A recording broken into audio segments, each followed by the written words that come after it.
what is going on in Victoria, Bruce? Dan Andrews, he almost has a Donald Trump-like Teflon nature to him. When he got on the front foot last week and said it's only going to cost us $380 million, not a penny more, to not have the Commonwealth Games. Yeah. To not have... This is after telling regional Victoria that this is going to be an amazing boost.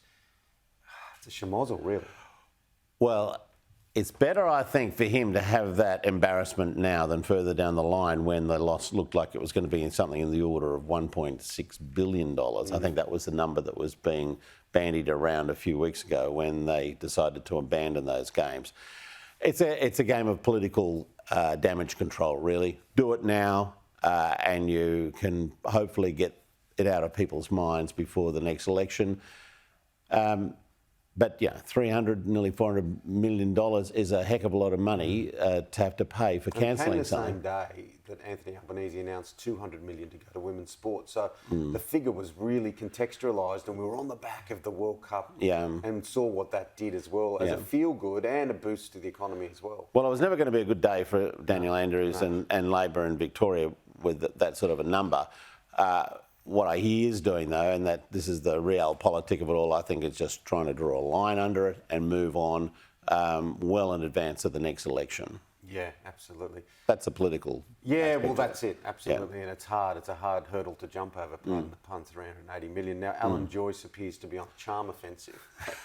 But anecdotally, plenty of friends of mine who work or have worked with Qantas don't like the guy. How will history remember him?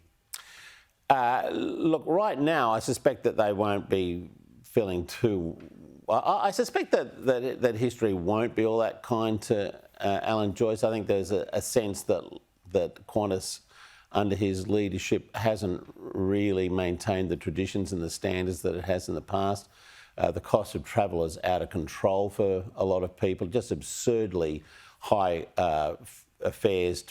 I mean, I was quoted the other day, a one-way flight from Darwin to Sydney at $1,200. I mean, you could return to the United States for that on some airlines. So I think that's the sort of thing that's been a worry. There's been this lingering sense that shareholders are being prioritised over the flying public.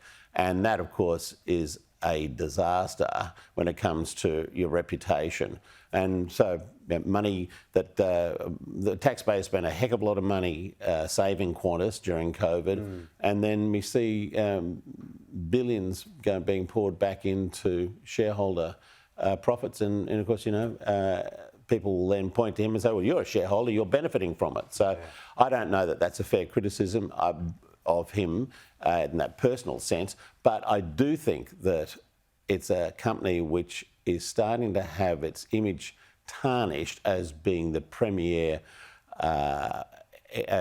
airline almost in the world. And certainly it's dropping down the league table pretty rapidly. So his success is going to have a bit of work, I think, cut out for them to really get on to the front foot and start to build up its reputation, make it reliable and make it affordable.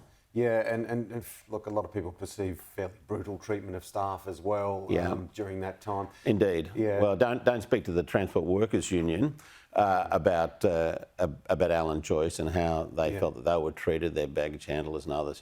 Pretty appalling behaviour. And Tony Sheldon's been the senator, Labor senator's been on the front foot making that point pretty constantly. I mean, he was one. When Joyce announced he was going, said, well, why are you leaving it until then? Why don't you go today? Which was pretty cheeky, but he made a good point. Yeah, they won't be swapping Christmas cards, that's for sure. Yeah. Unlikely.